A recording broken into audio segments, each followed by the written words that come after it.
Hello, everyone. Welcome back to A Higher Dimension. I'm Gloria from Gloria Danvers Hypnosis, and I'm your host. I've really enjoyed making these podcasts every week. They stretch my mind, my spirit, my quest for knowledge. But now it's time for a little change for me. Instead of A Higher Dimension podcast being weekly, it will now be bi-monthly. I'll still be bringing you the same interesting content. It's just that now you're going to have 2 weeks to think about what you've heard instead of just one. And before we get started, I'd like to dedicate this episode to the woman who created the manifesting group that I'm in. I'm not going to name her out of respect for her privacy, but I appreciate the work that she is doing. The group is wonderful, and it's making a difference in people's lives. So thank you very much, and you know who you are. Today, I'm going to talk about a practice that gets tossed around a lot in conversation, in spiritual circles, self-help, social media. And that word is manifesting. Everyone is manifesting something. Manifest your dream house. Manifest your soulmate. Manifest money. Manifest success. Manifest a text. Manifest better parking, which, by the way, I have to tell you, I am the queen of that, and it's very helpful, especially when it rains. But seriously, manifestation has become one of those words that gets used so much, I think sometimes it starts to lose its depth. Because yes, I do believe that we are constantly participating in the creation of our reality. I absolutely believe that. But I also think this subject has gotten a little oversimplified. Sometimes, like on TikTok, it's presented like all you have to do is think a happy thought, make a vision board, say an affirmation 3 times while holding a crystal, and the universe is supposed to respond to that immediately. But that's not what's happening. Manifestation is definitely real, but I think it's deeper than people realize, more layered than people realize, and much more revealing than people realize. Because when you really start looking at manifestation, you begin to see that it's not just about what you get. It's about understanding what you are actually broadcasting, what you are unconsciously organized around, and whether the energy behind your desire is coming from soul, fear, alignment, lack, trust, control, or some mixture of all of those things. And this is where it gets interesting, because I don't think the question is simply, can we manifest? I think the better question is, from what part of ourselves are we manifesting? And what is the true signal underneath this desire? That's where the message is. So today, I want to talk about what I think is happening in manifestation on a vibrational level. Why some things seem to come so easily while other things feel blocked or sticky. That's what I would call unconscious manifesting. Whether material manifestations carry a different vibration, what happens when we hold intention for someone else, and whether a group of people holding one loving intention over time changes the field. Because that gets spiritually and energetically very interesting very quickly. So let's start here. What is manifestation? To me, manifestation is not simply wishing. It's not a fantasy. It's not daydreaming. And it's not the universe acting like a cosmic vending machine when you push B7 and wait for your soulmate to fall in the slot. Manifestation is the ongoing interaction between your attention, emotion, belief, expectation, nervous system, identity, and action. It is what happens when energy starts taking form through you. And I think that we're doing it all the time, whether we realize it or not. We are constantly broadcasting, constantly reinforcing, constantly rehearsing, constantly selecting reality through what we focus on, what we fear, what we believe, what we tolerate, what we expect, and what feels familiar to our system. So when people say, I'm trying to manifest this, sometimes what they really mean is, I want this very badly. And wanting is part of that. But it's only part of that.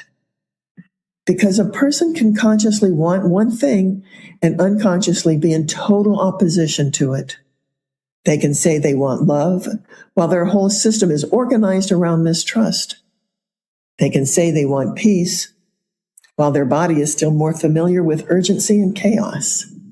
They can say they want abundance while every deep association that they have with money is guilt, fear, pressure, shame, or loss. So what are they manifesting? And that's the point. We don't manifest only from our surface desires.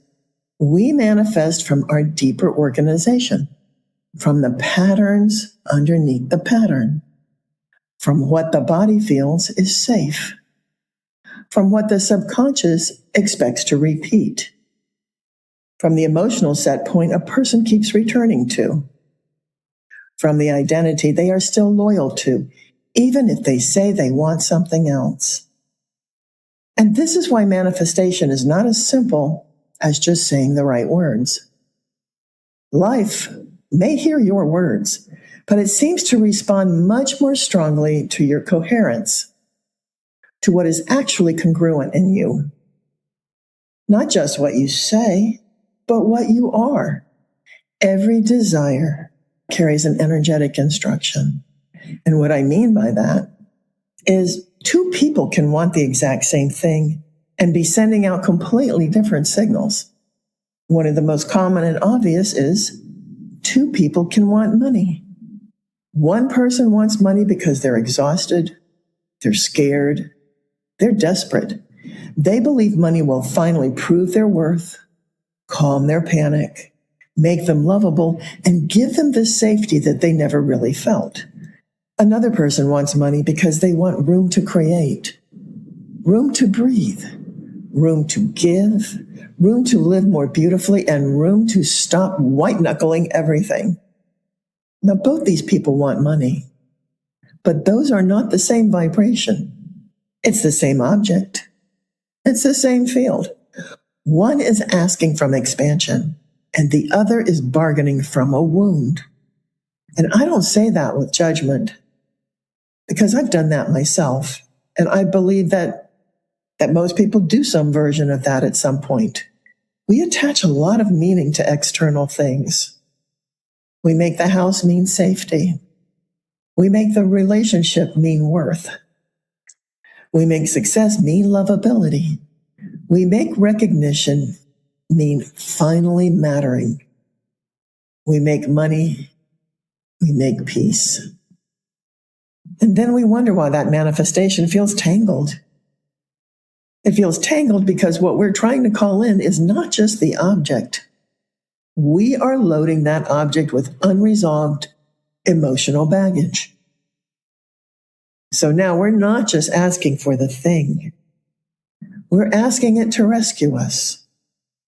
And that changes the vibration completely. Manifesting from soul versus manifesting from fear. And this is probably the real heart of the whole episode. When we manifest from soul, yes, there is desire there, but there is also spaciousness. You feel clear. There's a kind of steadiness, a sense of inner rightness. When we manifest from soul, the energy feels like, this belongs to me. This supports who I'm becoming. This is aligned. This is welcome. I'm willing to move towards this. I'm willing to become the version of me that can hold this. And I trust that is what is mine will meet me. That feels very different from manifesting from fear. Manifesting from fear often sounds more like, I need this now. If this doesn't happen, I'm screwed. If this person leaves, I'll fall apart. If I don't get this opportunity, then I'm just nothing. If it doesn't happen exactly the way I want, then life is against me. That is not really desire. That is panic wearing a spiritual face. And a lot of people do this without realizing it. They think they're manifesting, but what they're really doing is trying to control reality because they do not trust life. They don't trust timing. They don't trust themselves, and often don't trust what would happen if they loosened their grip on trying to control the outcome. And that's not a spiritual failure. It's a human response to pain, uncertainty, or old survival patterns.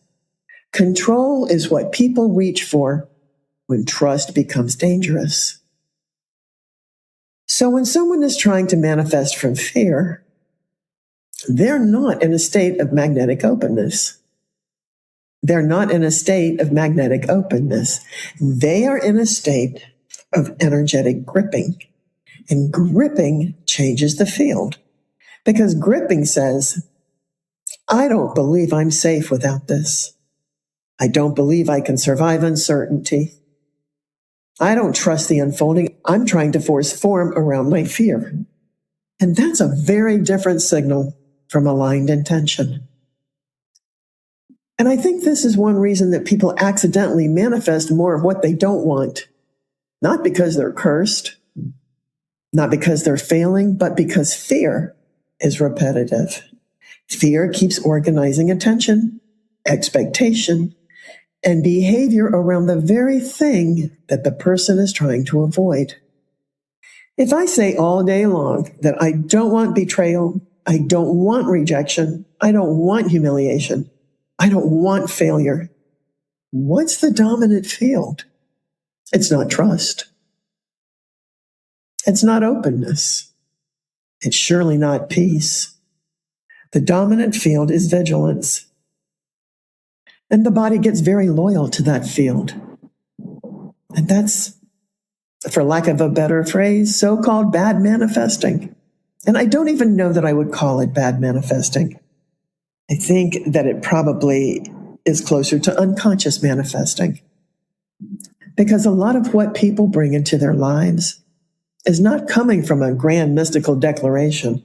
It is coming from repetition, repeated thought, repeated emotion, repeated expectation, repeated self-concept, repeated fear, repeated story. And at some point, repetition becomes a field. And that field starts shaping what we notice, what we feel drawn to, what we allow, what feels familiar, and what we keep choosing without even meaning to. And this is why some people say, why do I always attract the same kind of person? Well, sometimes it's not attraction in the romantic, mystical sense that people like to talk about.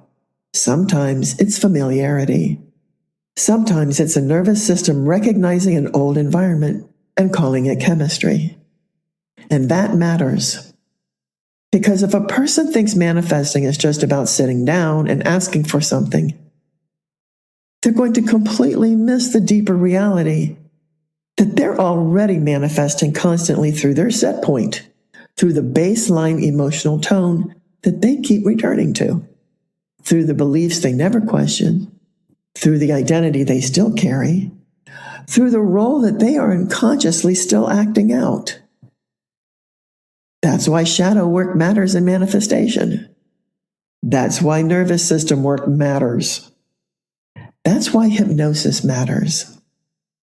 Because if the subconscious is still loyal to struggle, guilt, invisibility, abandonment, chaos, self-punishment, or not enoughness, then the conscious desire may never get enough traction to appear in your life.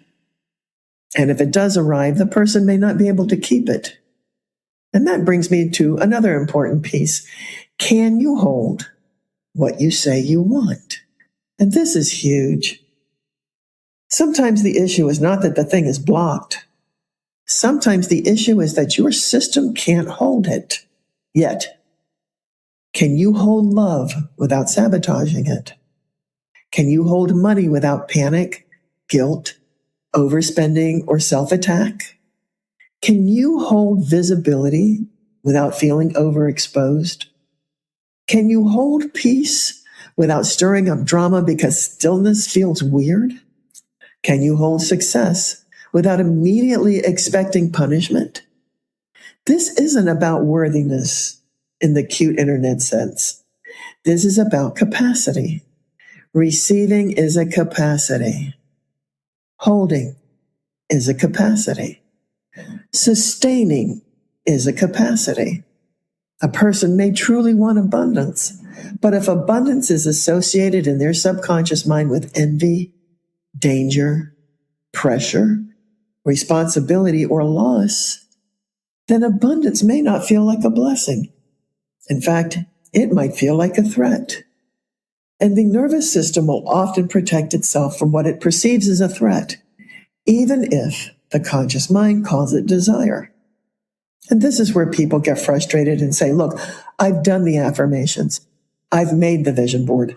I've said the prayers. Why isn't this happening? And sometimes the deeper question is not, why isn't it happening?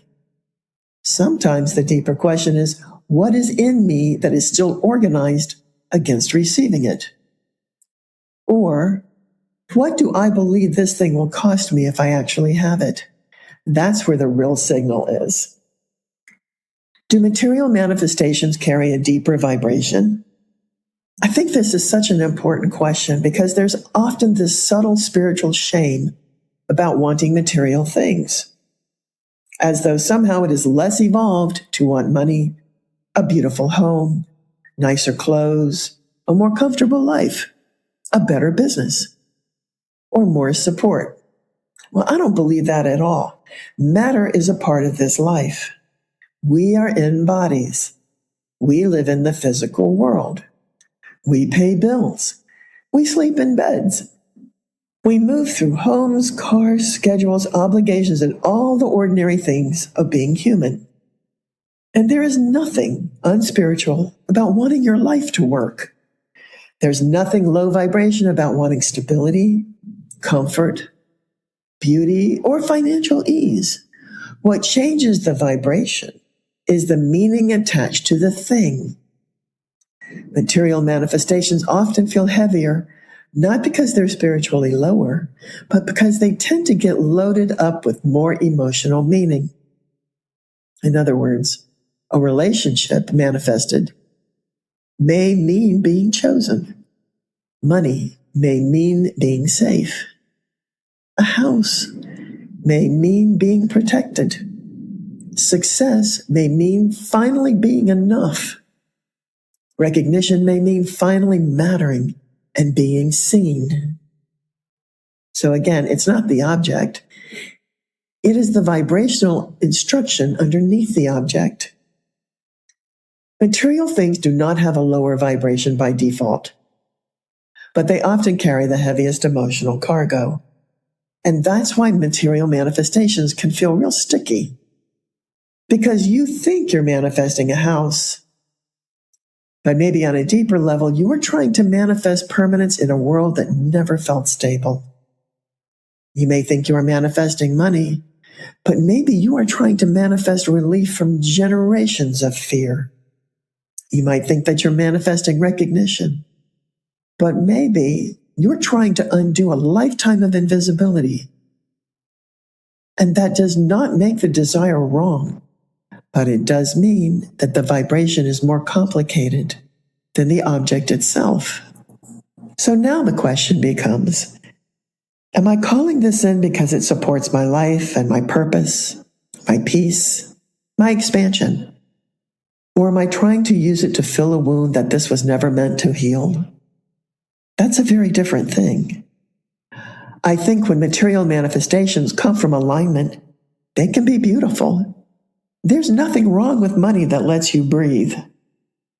There's nothing wrong with wanting a beautiful environment. There is nothing wrong with you wanting your work to prosper.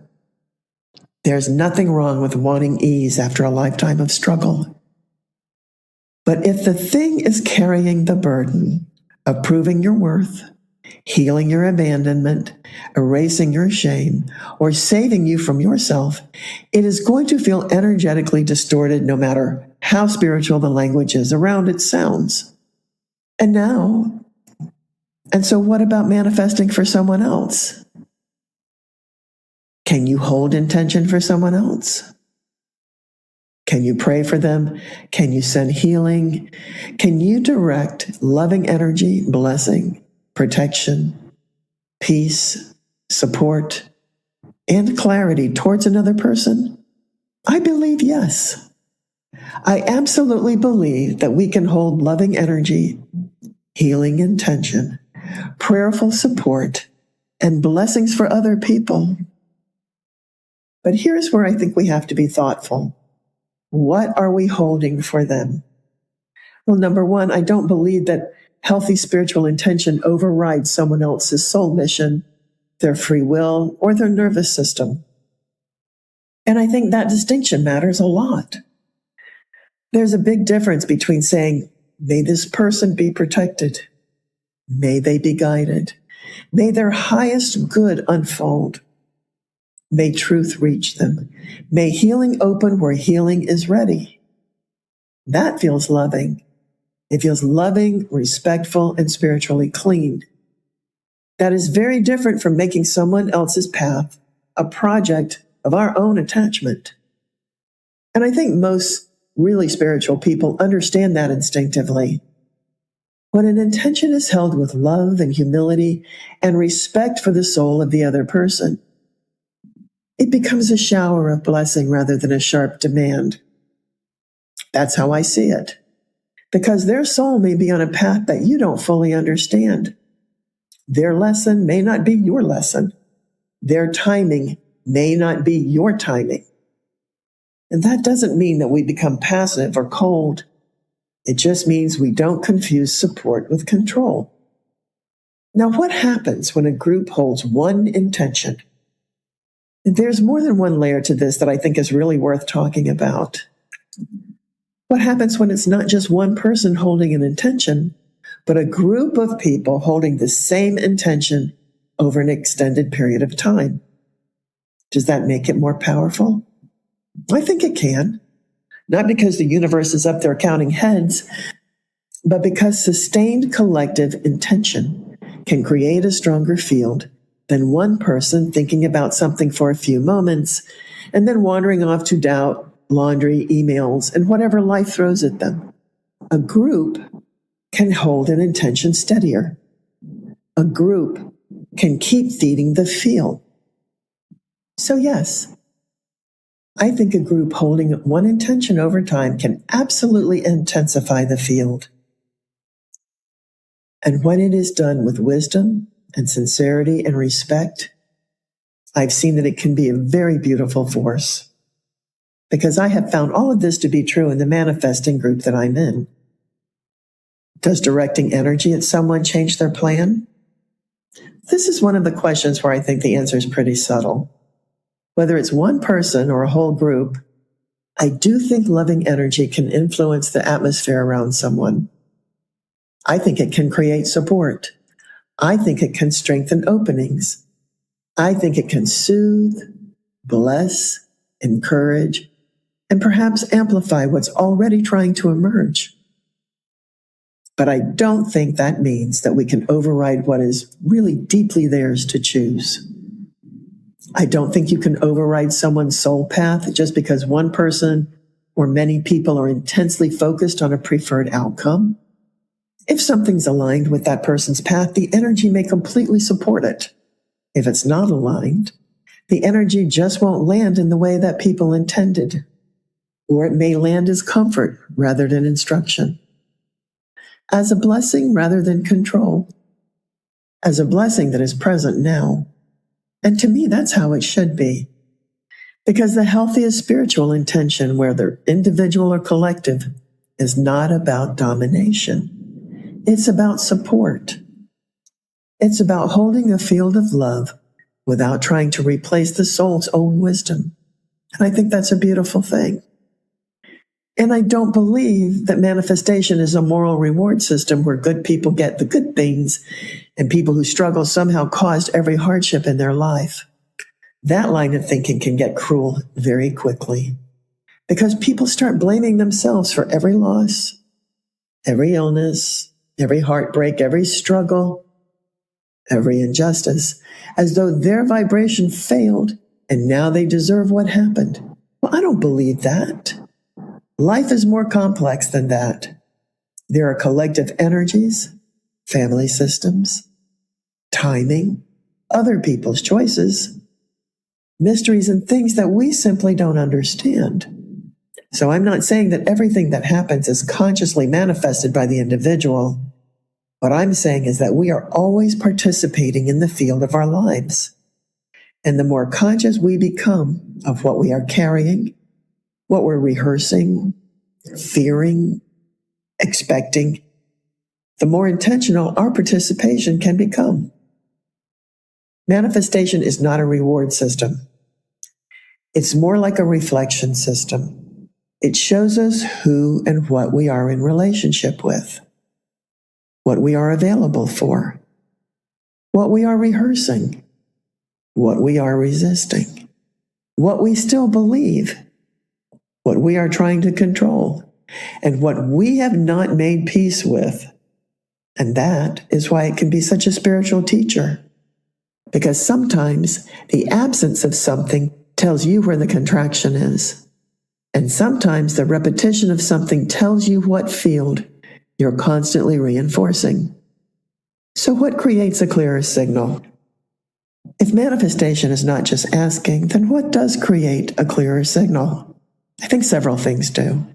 Self-honesty creates a real clear signal.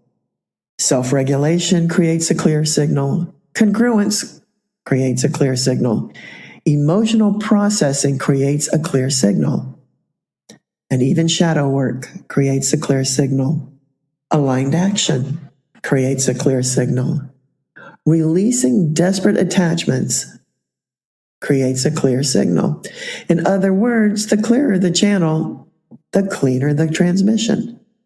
If I say I want peace, but I'm still addicted to tension, then I need to work with that honestly. If I say I want love, but I can't tolerate vulnerability, I need to work with that honestly. If I say I want abundance, but I carry deep beliefs that receiving is dangerous or selfish or temporary, I need to work with that honestly. This is why people can do surface manifestation techniques for years and never really shift, because the deeper material was never addressed. And this is where inner work changes everything. Not because it magically earns you your desires, but because it changes the field from which you are relating to them. You stop demanding from fear and start choosing from wholeness. You stop begging life to prove that you matter and start partnering with a life from a steadier sense of self. You stop trying to use manifestations to rescue your identity and start allowing them to support your expression. And that's a very different frequency. You're always manifesting. And I think that's one of the most sobering, empowering truths that there is. You are always manifesting.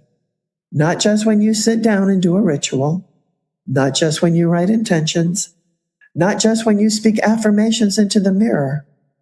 You are manifesting through your repeated emotional posture, through your assumptions, through your self-concept, through your choices, through what you energize, and through what you keep expecting, what you believe you deserve, what you brace for, and what you will allow. The question is not whether you're manifesting. The question is whether you're doing it consciously, and whether the part of you doing the manifesting is your soul, your shadow, your fear, your wound, your conditioning, or your wisdom. Because those are not the same authors and they don't write the same story. So as you move through this week, keep this in mind. What am I asking life for? And what is the true signal behind that request? Am I calling in something because it's aligned? Or is it because I'm afraid? What am I trying to create? What am I trying to control that I don't trust? Am I asking from openness or bargaining from pain? Am I available for what I say I want? Can I receive it? Can I hold it? Can I sustain it? And if I'm directing energy towards someone else, am I blessing their highest good with love and respect? Those are worthwhile questions. Because manifestation is not just about getting. It is about becoming conscious of the field you live inside.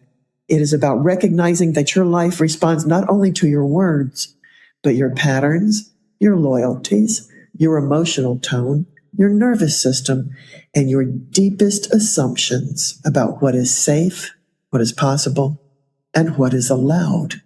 And once you begin to see that clearly, you're no longer just hoping. You are participating with awareness. And that doesn't mean you can control everything, but it does mean that you can begin to clear up the signal, to clean up the channel. And that may be the real power. Thank you so much for joining me today on A Higher Dimension. If this episode resonated with you, please share it with someone who might need to hear it. And until next time, remember, in 2 weeks, please take care of yourselves and take care of each other and keep listening for what is happening under the surface, because that hidden signal may be telling you far more than the desire itself. I'll be back in 2 weeks. Bye.